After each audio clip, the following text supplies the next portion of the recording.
तो फिर से माखन बांट रहा है। इसका इतना साहस। यदि यही सब करना तो मुझसे आज्ञा क्यों नहीं ली? मैं अपने हाथों से बहुत प्रेम से खिलाती, पर जे तो चोरी कर रहा है। इसकी आज्ञा ना दे सकती मैं। मेरा माखन व्यर्थ में सब में बांटने चलू है।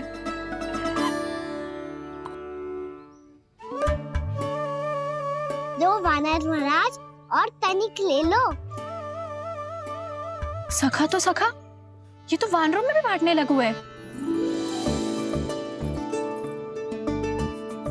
और चाहिए? नाना, नन्ना है, भैया ने क्या कही थी? लोभ बहुत भयानक राक्षस है। पर कान्हा, अभी तो गले तक ही गया है माखन। पूरे मटके चट कर गए और माखन अभी तक गले तक ही पहुंचा है। हाँ, तभी मेरी भी ना मिट्टी है। वसंता, इसे तुम ले लो।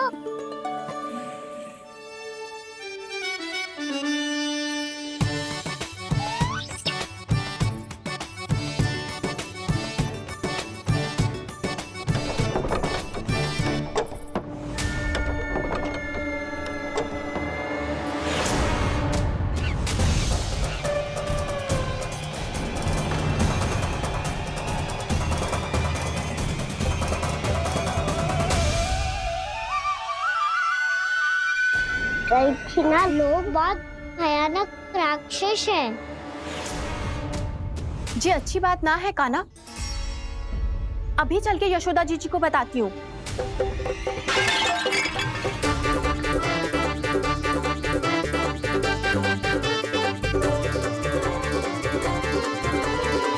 पर आप ही नहीं तो कही थी कि आप किसी को कछु ना बताती, बल्कि प्रसन्नता से खिलखिल जाती।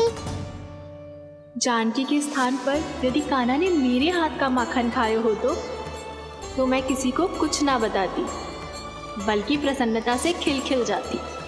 मैं तो मन में सोच रही थी, मुझसे बोल दिया था क्या? सच्ची बात तो ये है मौसी, ये वानर महाराज पूछे थे, इसीलिए।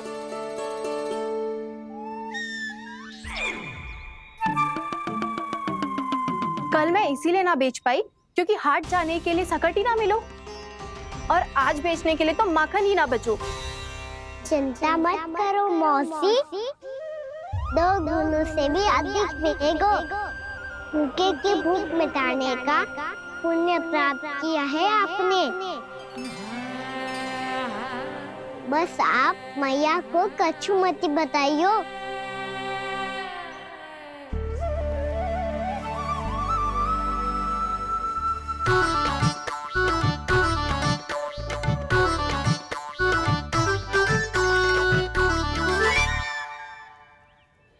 वैसे भी भूखे की सहायता करके मैं अच्छा कार्य ही तो कर रहा था, है ना?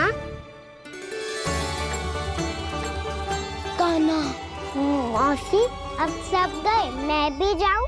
किसकी भलाई कर दे कब किस बहाने, कान्हा की लीला तो कान्हा ही जाने।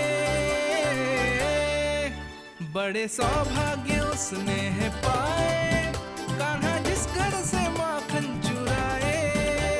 भोला भाला कान्हा है माखन का चोर, भोला भाला कान्हा है माखन का चोर, भोला भाला कान्हा। कृष्णा कृष्णा हरे कृष्णा, कृष्णा कृष्णा मुरली मनोहर कृष्णा, गोपाला गोविंदा हे दामोदरा। भाग्य,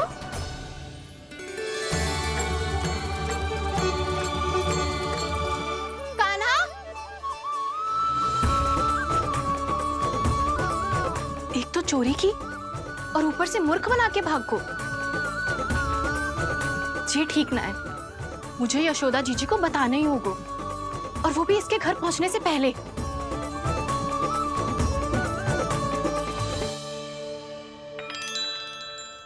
अरे पल्लू मत खींच, तनिक रुक जा, दे रही हूँ। पूजा तो करने दे।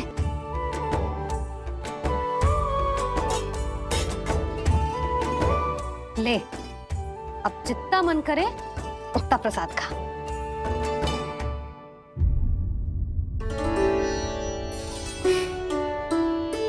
या तो मैं सच्ची बावली हो गई हूँ कि मुझे हर समय कान्हा दिखता रहता है, या फिर मेरा लल्ला कुछ अधिक ही विशेष है कि मेरे साथ ना होके भी सदैव अपनी मैया के साथ ही रहता है।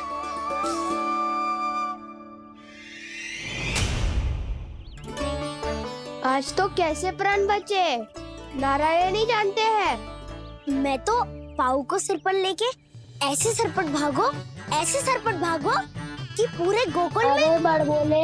इस समय तो बड़ी बड़ी मत हाको। पर असली लाभ तो वानर महाराज ने उठाया है। पूरी की पूरी मटकी अकेले लेके निकल लिए। ये हमारी प्रतीक्षा कर रहा था ताकि हम माखन बांट सके। हमारे साथ ना दाऊ, उनके साथ।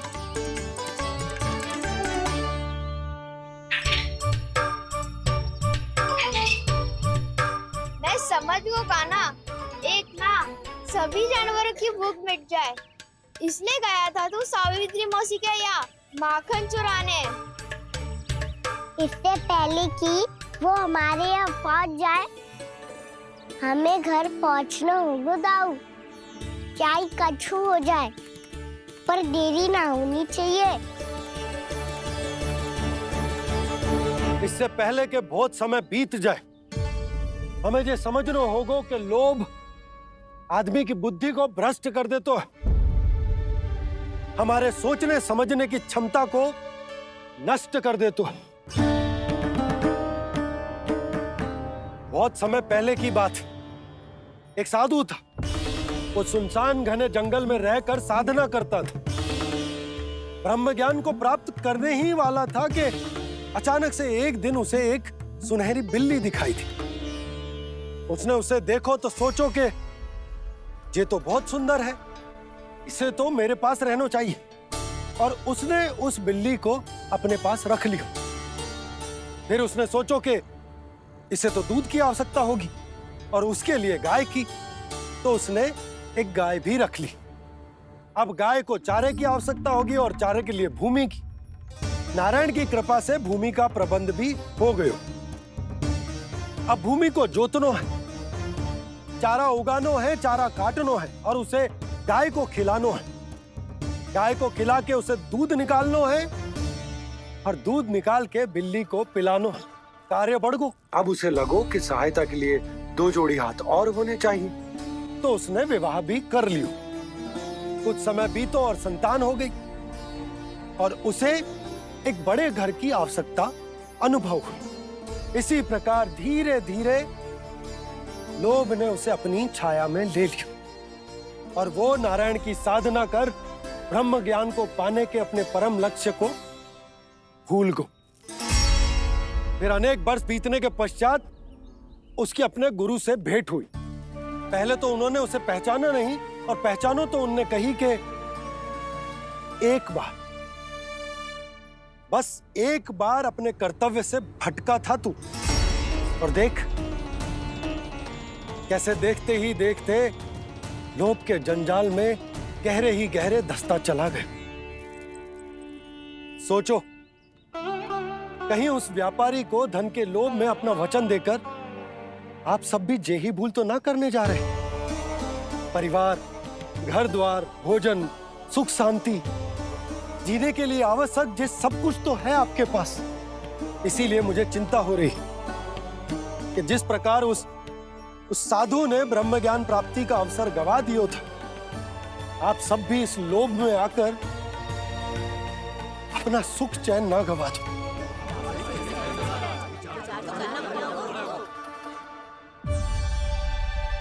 लग तो है बात सबको समझ आ रही है।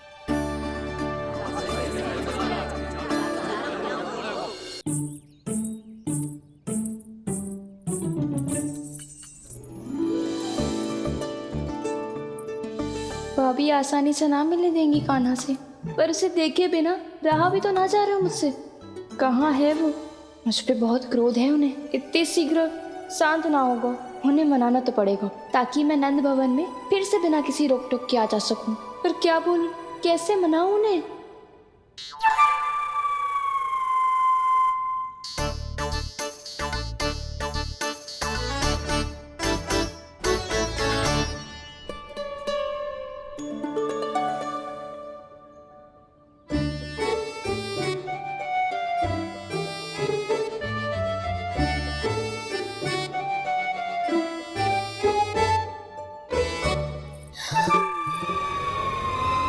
वाह, जिसने मेरे लल्ला पर चोरी का आरोप लगायो वो ही आज मेरे घर में चोरी चोरी प्रवेश कर रही है। नाना भाभी, ऐसी कोई बात ना है, मैं तो बस ये देखने आई थी कि जसोदा भाभी का क्रोध शांत हुआ कि ना? सुन ले जानकी, मेरा क्रोध उसी दिन शांत होगा जिस दिन तू सारी गोपियों के सामने मेरे कान्हा पर लगाया आरोप वापस लेगी। चोरी करेगा तो आरोप ही लगेगा ना जीजी। फिर से आरोप? सावित्री, तू भी? कल तक मुझे ये थोड़ी पता था जीजी कि आपका कान्हा सच्ची में माखन चोरी में पारंगत है। आशा करता हूँ कि आप सभी को नंदराज का विचार और संदेश सही से समझ आगो होगो।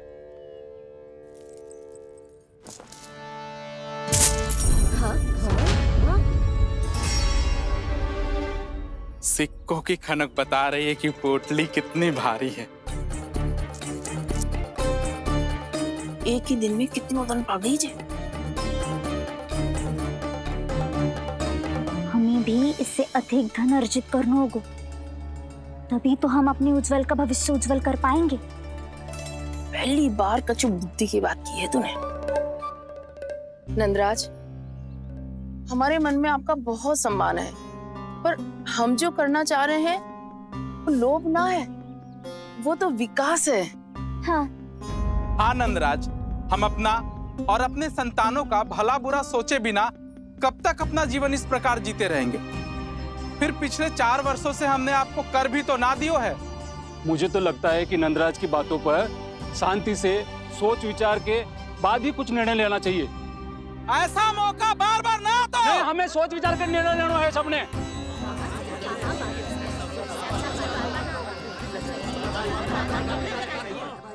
चोरी में पारंगत? हाँ जीजी, उसने टोली बनाई है और उसका नाम भी रखा है चौर्य विद्या प्रसारण टोली, और आपका कान्हा उसका अध्यक्ष है। अच्छा, तो कान्हा पूरी टोली लेकर आया था चोरी करने तेरे घर? और नहीं तो क्या।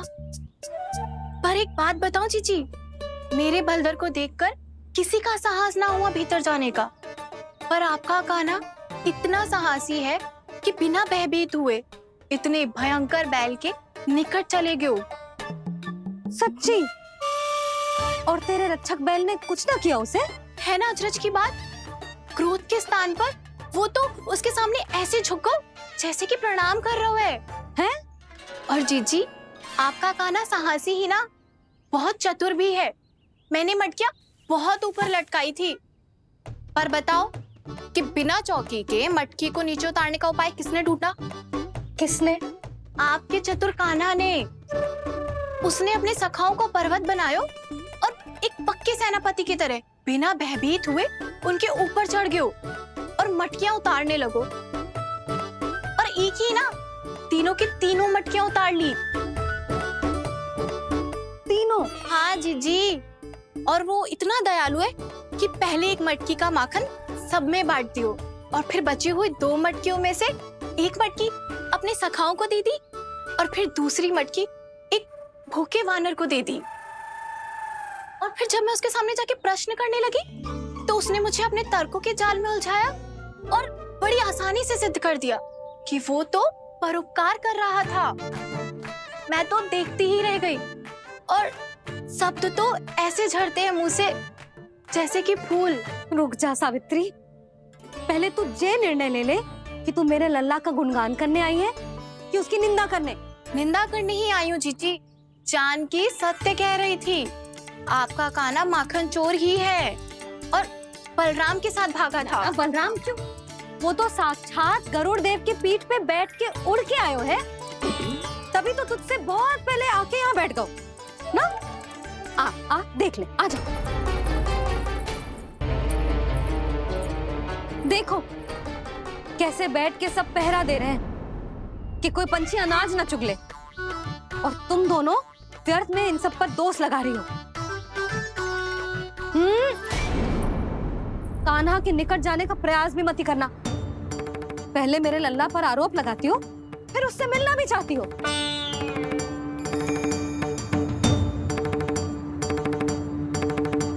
पर जीजी चोरी, अरे उसे तो चोरी का अर्थ भी ना पता होगा। तुम दोनों को नारायण का भय भी ना है क्या? हाँ, मेरे लल्ला पर आरोप लगाने से पहले तुम दोनों को लज्जा ना आई? हे नारायण, अब आप ही बताओ मैं क्या करूं? लग तो है किसी की घोर दृष्टि लगी है कि बार बार मेरे लल्ला पर आरोप लगते हैं। किसी की क्या, तुम दोनों की दृष्टि लगी है। या तो तुम दोनों मनगढ़ंत कथाओं को सत्य बताना छोड़ दो, या फिर कृपा करके मेरे घर आना बंद कर दो।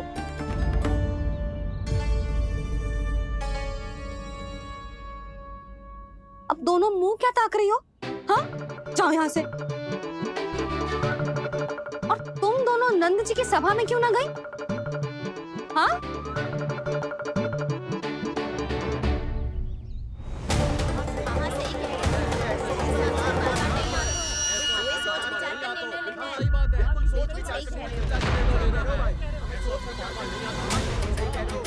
जी कौन? पहले तो कभी ना देखो इसे।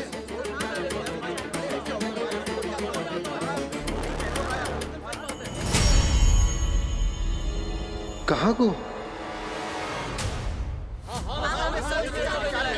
बस करो।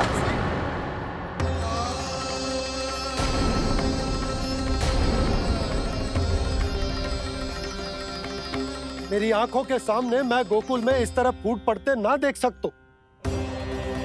राजा हूं मैं, परंतु आज तक मैंने कोई भी निर्णय आप सब पर ना थोपो और ना ही आज थोपूंगा। मुझे पता है आप सबके पास कल सूर्यास्त तक को समय, इसीलिए मेरी विनती है कि आप घर जाकर रात्रि को इस बात पर पुनः विचार अवश्य कीजिएगा। सोचिएगा कि कोई भी व्यापारी अविश्वसनीय रूप से सस्ता क्रय विक्रय क्यों करेगा, जब तक कि उसका कोई छुपा हुआ लाभ ना हो।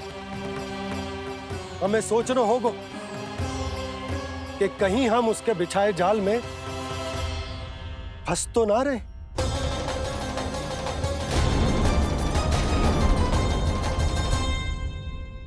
बच गए भैया, जैसे तैसे ही सही, पर समय से पहले पहुंच ही गए हो। सावित्री मौसी कनेक सी बात को इतना बड़ा चढ़ा के बोल रही थी जितना उज्जवल भी ना बोलतो।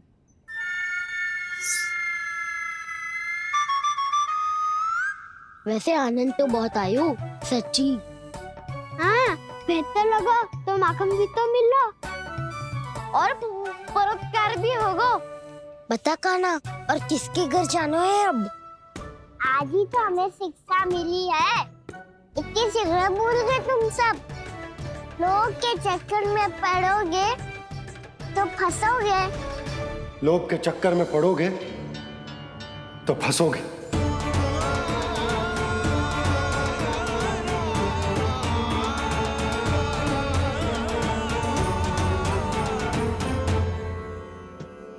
चोर, चोर कह रही है मेरे निर्दोष से बालक को। अब तो इन दोनों ने अति ही कर दी है।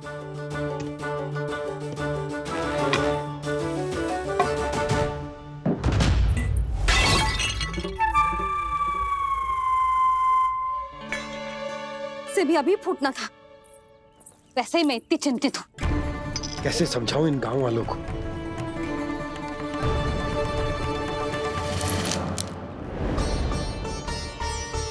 कोई समझने को तैयार ही ना है। लगता है सबकी बुद्धि भ्रष्ट हो गई है। सही कह रही हो यशोदा तुम। मुझे तो लगता है कि सोचना समझना ही छोड़ दिया सबने। अनेकों तर्क देके समझा दियो, सिद्ध कर दियो, पर इनकी मोटी बुद्धि में कछु आता ही ना है। यशोदा तुम तो तर्क की कह रही हो, मैंने तो उदाहरण देकर समझाने को प्रयास किया, पर अपनी बुद्धि के आगे कछु ना समझ में आ रहा इन गांव वालों को। क्या सारे के सारे गांव वाले मेरे लल्ला पर आरोप लगा रहे हैं। अरे ये क्या कह रही हो तुम? मैं तो गांव वालों की बात कर रहा हूँ जो नारायण के नाम पर वचन देकर उस अपरिचित व्यापारी को अपने दूध, दही, घी, माखन सब देने को तैयार है।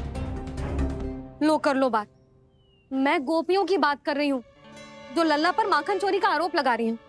और आज तो सावित्री ने भी लल्ला को माखन चोर कह के पुकारो है।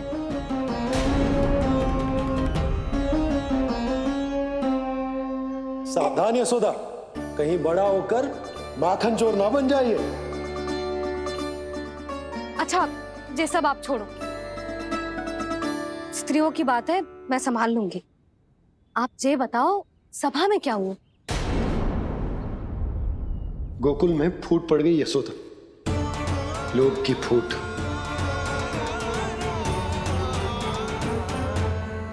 अरे रुको रुको रुको, व्यापारी जी रुकिए रुकिए। नंदराज ने प्रयास तो बहुत किया था व्यापारी जी, पर कुछ व्यक्तियों को छोड़ करके किसी के कान पे जूं तक नहीं रेंगी। इसका अर्थ फूट पड़ चुकी है लोभ की वजह से। बहुत ही शुभ समाचार लाए हो गुप्तचर। अब शीघ्र ही दिखेगा लोभ का चमत्कार।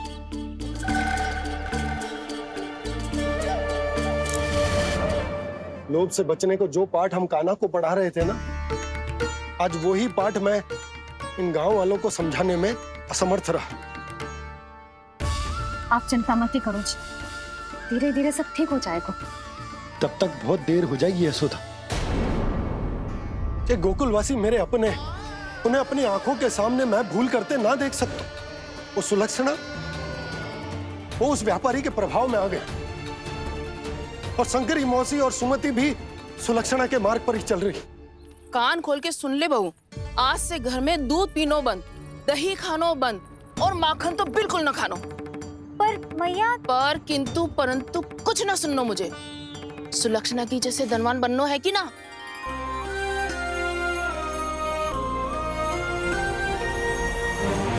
तो फिर जैसा मैं कहती हूँ वैसा कर, तभी तो अधिक से अधिक दूध, दही, माखन बेचकर अधिक से अधिक धन अर्जित कर पाएंगे हम।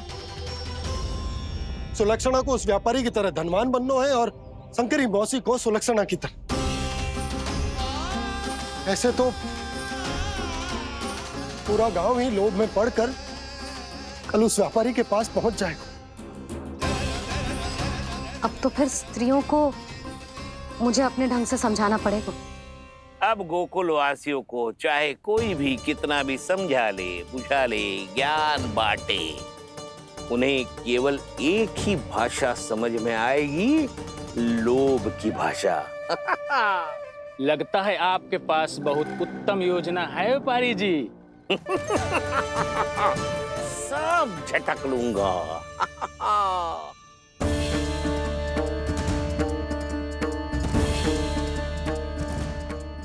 आपको क्या लगता है प्रभु, मैया के समझाने से गोपियाँ समझेंगी?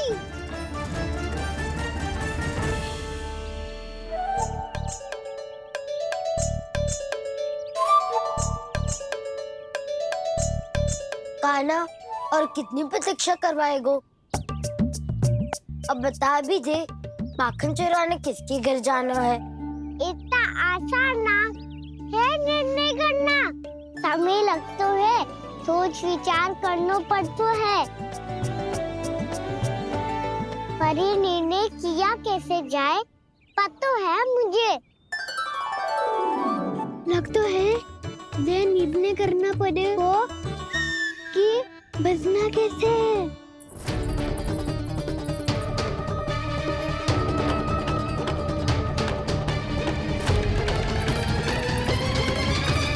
सावित्री मौसी ने हमारे 14 विद्या प्रसारण के बारे में सबको बता दियो क्या?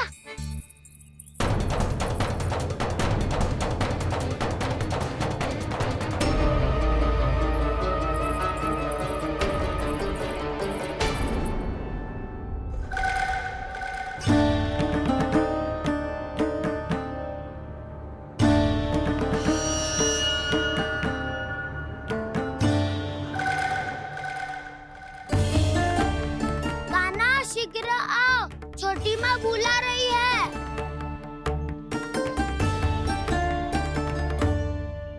अब डांट भी पड़ेगी और कुटाई भी होगी। चौरी विद्या प्रसारण कल ही आरंभ हुआ था और आज ही समाप्त हो जाएगा। सब इतने गंभीर क्यों है आज? गंभीर तो होंगे ही ना दाऊ, क्योंकि मैया आज अच्छा वाला पाठ पढ़ाने वाली है।